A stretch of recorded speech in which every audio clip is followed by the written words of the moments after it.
Rambam Hilchos Shechenim Perek Yud Gimel. Hanei Matana Im Bodin Ben Hametz. When a person gives landed property as a gift, the rights of a neighbor do not apply. Hagakaisa b'shtar matana shachrais matana zum al anesi yesh bodin ben hametz ha'el b'sh b'achrais m'chidihi lekasa matana levatal shlos ben hametzar.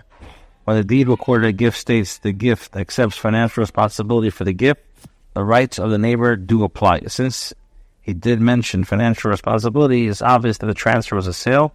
It's used the term gift only to nullify the rights of the neighbor. How much should the neighbor pay? Mashi Shava, the value of the property. Amar lekiach kain hu v'arama sinu mechirahi b'kach b'kach k'nesiya nishba mekira schepes v'neta gedin hashluchin.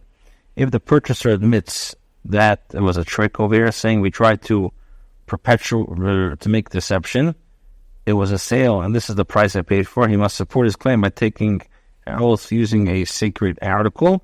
He may then collect his claim as the laws are shluchim. It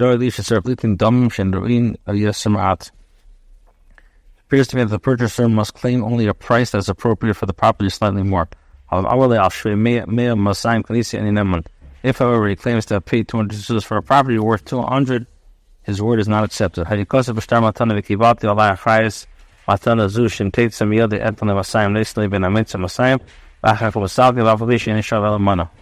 the deed recorded the gift sales states, I accept financial responsibility for the gift. If it is taken away from the recipient, I will give him 200 zuz. The neighbor must pay the recipient 200 zuz. If only afterwards may he displace him, it applies that the property is worth only a mana.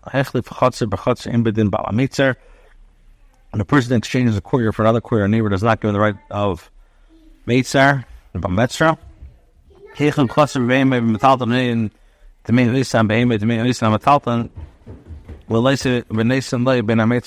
a person exchanges a courier for an animal or for movable property, we evaluate the worth of that animal or movable property. The neighbor then gives him the amount of the purchase and displaces him.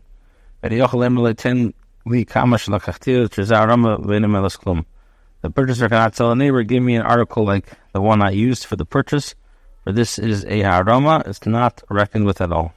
If the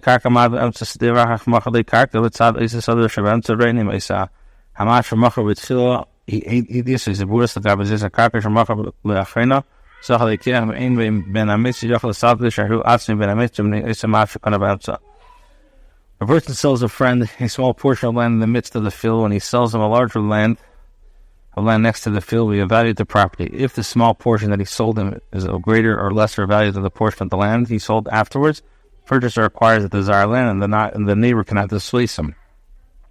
But the purchaser himself is a neighbor by virtue of a small amount of land he purchased in the center. If a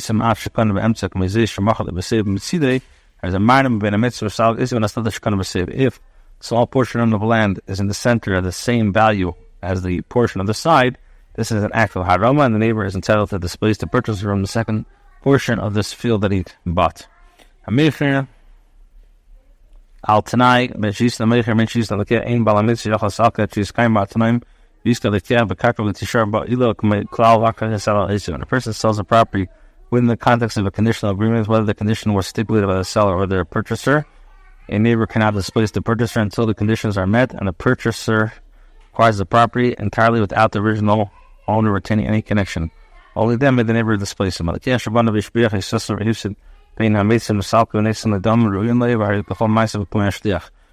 purchaser has built to improve the property he purchased, or destroyed or impaired it, when the neighbor displaces him, he must pay him the money that is appropriate for him, and all these is considered the agent of the neighbor. Similarly, if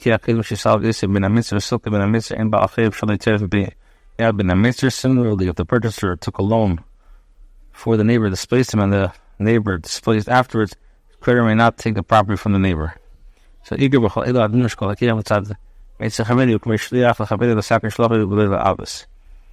halacha, whenever a person purchases property bordering on a friend's property line, he's considered a person's agent, as if he said only to better his interest and not to impair him. If he improves the property, he receives only the expenses. I'm wondering, when do we say this?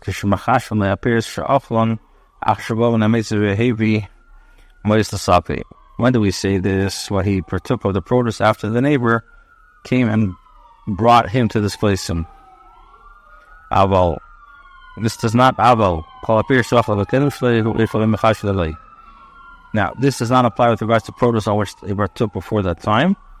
On the contrary, it's considered to have partaken of his own produce and none of it is taken into account. When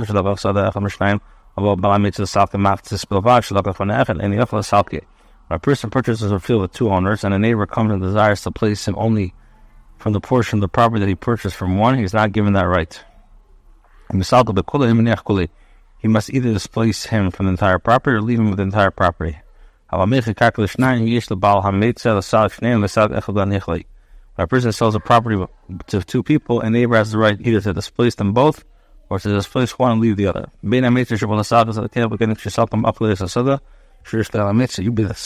neighbor comes to displace the purchaser, but before he displaces himself from the field he owns, the border of the property, he forfeits his right. When an agent conducts the sale of a property and he himself as a neighbor, he does not have the right to displace the purchaser since he himself sold him the property. There is no greater waiver possible. A creditor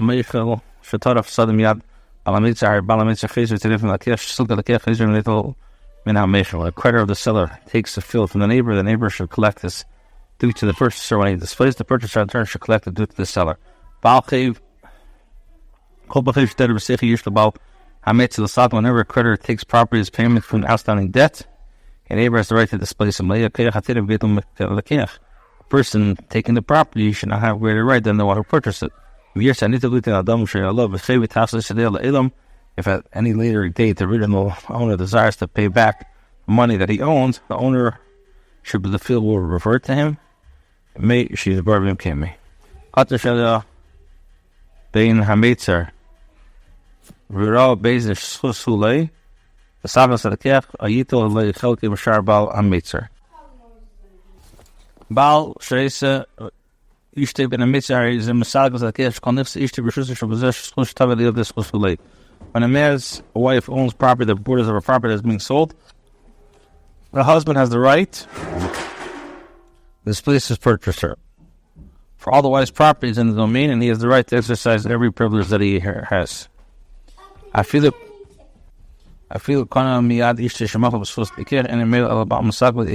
even if the woman makes a kinyan performing that she waives the right on behalf of the purchaser, her act is of no consequence and her husband may displace him. If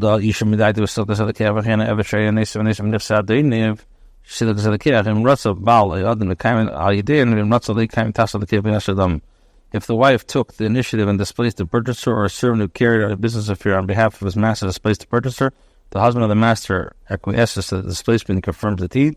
If he desires, he may not confirm the deed, and the wife or servant must return the property. Shechenim Perek Yudal, the last Perek in Hilchos Shechenim, it contains 5 halachas. Harei tzel limker shetei behavi ben ametz shalei b'zeh sharei tzelik afmen on the bastin. Ba'ol ben ametz amtish tzeliknes b'kach aseh v'imlav shalak l'satzmocha ha'arzel lekiach. A person desires to sell a field and brings his neighbor and the prospective purchaser to the court. If he tells his neighbor, if he desired to buy the field at this and this price, do so. If not, withdraw. Here the purchaser, the neighbor, has no room to protest. He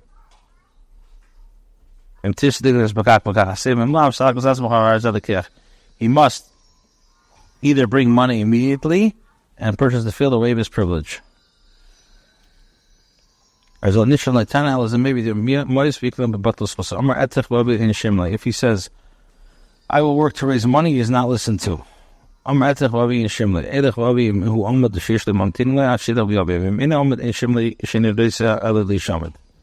he says, I will go and bring money, and one would presume that he possesses the resources at hand, we wait until he goes and brings the funds. If one does not presume that he possesses the resources, we do not less than temporary assume it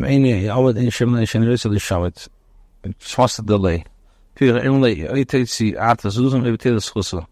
So we tell him either produce the funds immediately or waive your privilege. Because we don't, labor is not given the time to amass funds. Unless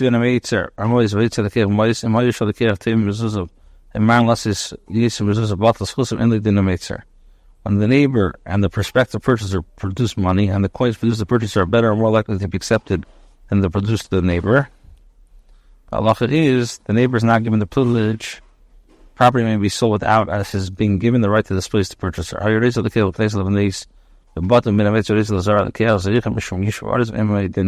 Now, if the prospective purchaser desires to buy the property to build houses, and the neighbor desires to purchase it as a field, the purchaser is granted it because of the virtue of settling the land. The neighbor is not granted the privilege of displacing one.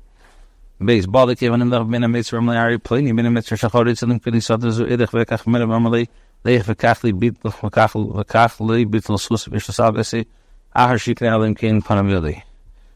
comes and consults with the neighbor, asking him, so your neighbor desires to sell his field to me. Should I purchase it? The neighbor does not forfeit the right to it. Even if he tells him, go and purchase it, instead he may displace him after he purchases it unless he performs a kinyan, assuming that he does not desire the property. When is it necessary for the neighbor to confirm that he has no claim against the purchase of the kinyan? When you make such statements before you purchase the property. The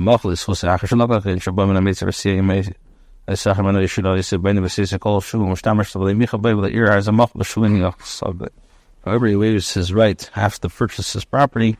The neighbor comes and helps the purchaser, rents a piece of property for him, or sees that he builds or desiring or building or destroying him this small portion of the property using it as his own, and the neighbor does not protest or assert his claim. He is considered to have waived his right. He is not given another opportunity to be displaced. When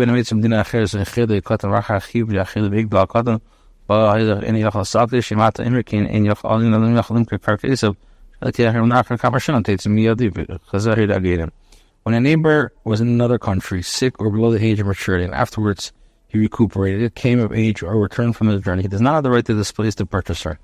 If he were given such a right, a person would never be able to sell a land property. For the purchaser would fear, or will be taken from it a later date. The Gainim have ruled on this matter. When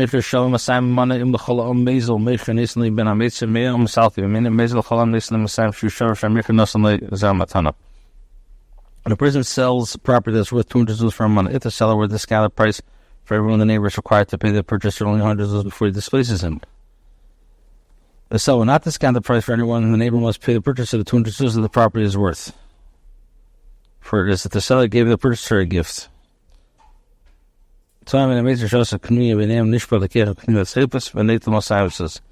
person purchased property worth a mana or 200 zuz, a neighbor can not displace him unless he gives him 200 zuz. The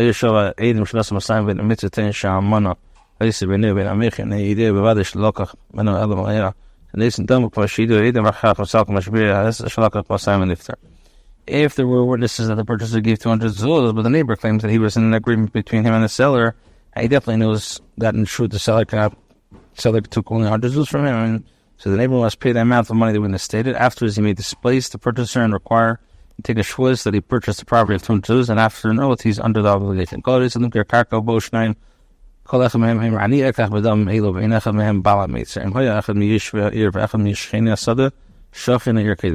when a person wants to sell property and two people come offer to purchase it, one is willing to pay the same price, and neither of them are neighbor. If one of the prospective purchasers was an inhabitant of the city and the other is involved in the outlying fields, the inhabitants of the city is given priority. If one lives close to property being sold and the other is Talmud Chacham comes first. Karev Talmud Chacham comes first. Shachin v'karev, Hashachin kedem shegam zeh b'chal tebi yashad. Neighbor comes first. Kadam echad v'kohen zacha in chaverid asher litir yachal asalki. In the most situation, if the person act first and acquire the property, his friend does not have the right for Bar Metzer, for either of them owns property. For neither of them owns property bordering on the property being sold, and Rambam established his rules such as the expression of chassidus and general spirit.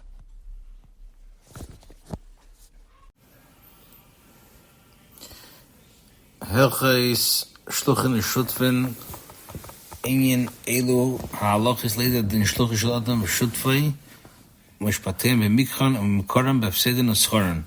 The purpose of these halachas is to know the rules pertaining to a person's agents and his partners, and the injunctions that apply with regards to purchase, sales, losses, and profits. We're going to explain these halachas in this chapter. Aleph, When a person tells a person, go and sell landed property for me, movable property, or purchase for me, the person should perform his shlichus, selling or buying. All his deeds are binding. A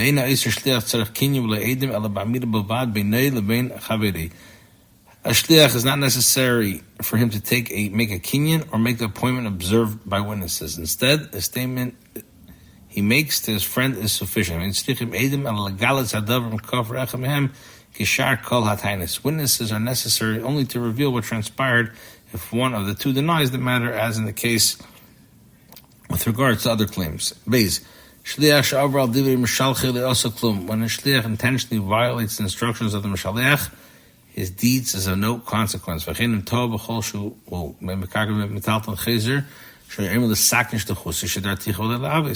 Also, if he makes a mistake, even the slightest amount, his actions are nullified. For the mishaleach can tell him, I sent you to improve my possession, not impair it. The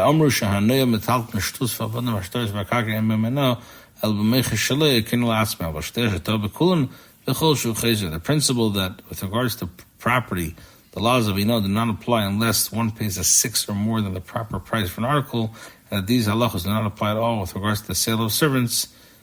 They do, however, apply when the seller and purchaser himself conducts this transaction. When, however, it's conducted by a shliach, then it doesn't matter what it is, the transaction is nullified. When a person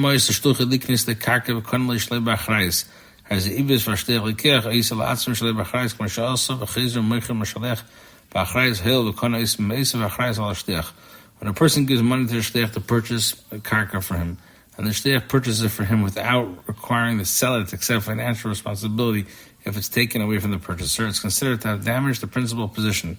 The shliach must purchase the property without financial responsibility, as he did for himself. Then he must sell it to the principal and apply financial responsibility. This decision is rendered because the agent purchased the property with money belonging to the principal. The fikach, peace and love shasar shtib and the sakim and the avis afilu machali shvimei bedinner lokach shvedinner b'mei and yochal alzabri v'chayv mishalech l'tnei kfi tonight. Therefore, the mishalech explicitly makes it tonight that he's appointing the shliach in that capacity. Whether he improves his position or impairs it, he may not retract, even if the shliach sold a field worth 100 dinarim for a dinner for him, or purchased one dinner for 100, and the mishaleach must pay the shliach as he made it tonight. When a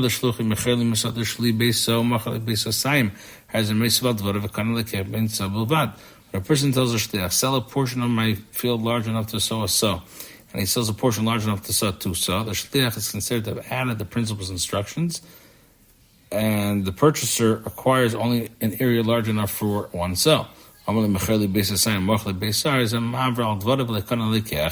If the mishaleach told the shliach, sell a portion large enough for two sow, and the shliach only sold one sow, the shliach is considered to have violated the mishaleach's instructions, and the purchaser does not acquire anything. If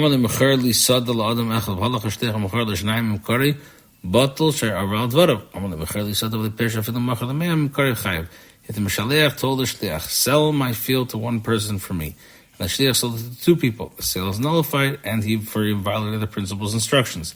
If the principal told the shliach, sell the field for me without giving any further instructions, the sale made by the shliach are binding, even if he sold the property in 100 portions.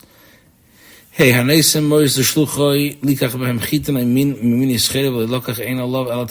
person gives money to the shliach to purchase wheat or other types of merchandise, and the shliach does not make the purchase, the mishaleach does not have any financial claim against the shliach, only complaints. If a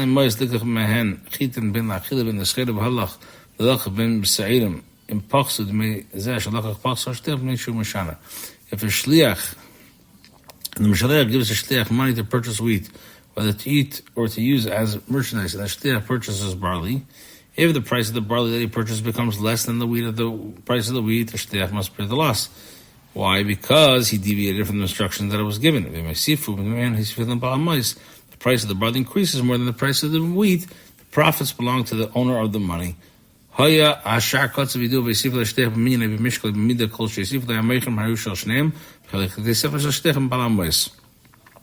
price of the merchandise was fixed, and an additional quantity, weight, or measure was given to the shliach. Whether it was added by the seller should be divided between the two. The additional measure should be split between the shliach and the mishaleach. If the object sold does not have a fixed price, everything should be given to the principal. And the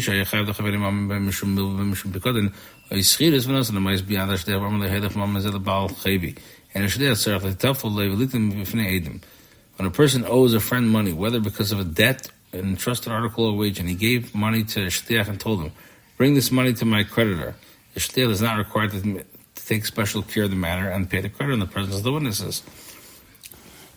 But if he says you have to pay in front of Eidim and he didn't, then he has to pay.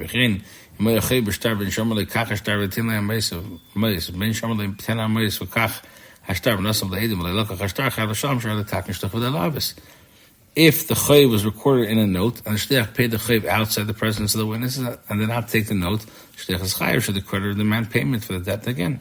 This applies whether the guy told the shliach, take this note and give him the money, or give him the money and take the note. For by not taking the note, the shliach made the mishaleach impaired and did not improve it. Halacha Zayin. The Rambam says,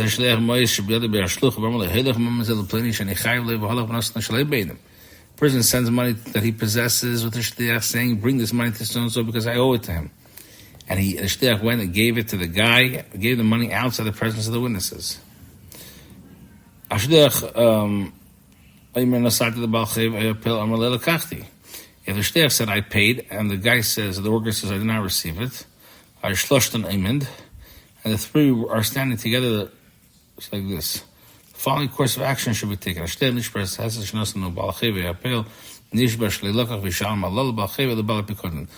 should take a shvur assesses that he paid the chayv. The creditor or the worker should take an oath that he did not receive anything, and the mishaliach should pay the creditor or the owner of the entrusted object. Even if the two shluchim entrusted with making payment, the testimony doesn't mean anything because they're involved parties, but they're required to take a shvur assesses. The shliach denies the statement of the creditor, and the three are standing together. If,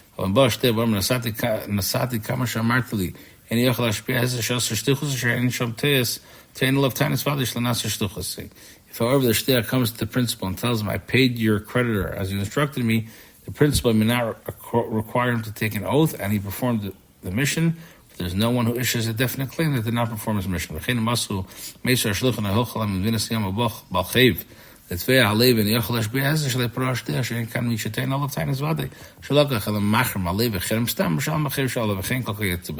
Similarly, if the shliach died or traveled overseas and the balchayv came and demanded payment of the chayv, the debtor may not require him to take a shvur assesses that the shliach did not pay.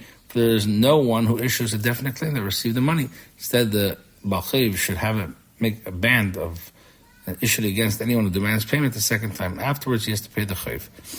Reuben shalach kos of the ksav l'shem Ramalei mana sheyesh biyad shechuli biyad Levi imrotz l'shalach in echai b'achrus and ben shei milva ben shei pikoden sheyakashu ksav yodi. When Reuben sends a letter to Shimon telling him, you owe me a money, send to me with Levi. If Shimon is willing to send the money with him, he is no longer responsible for it. This applies whether a loan is entrusted object is involved, provided he recognizes that the letter is written by Reuben. I'm telling Amal the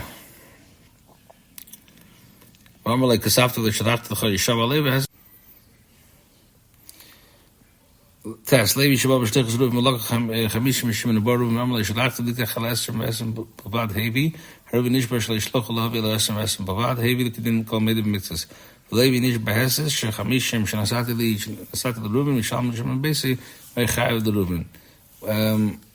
When Levi comes to as a shliach of Reuven and takes 50 zuz from Shimon, and then Reuven comes and claims I sent him only 20 and that he brought me 20, Reuven takes an oath supporting his claim as he is required of anyone who admits a portion of the claim made against him. Levi must take a shvur assesses that he gave Reuven 50 zuz that were given to him. If the above scenario was repeated in an instance where Shimon owed Reuven money, Shimon must pay the difference of his own resources.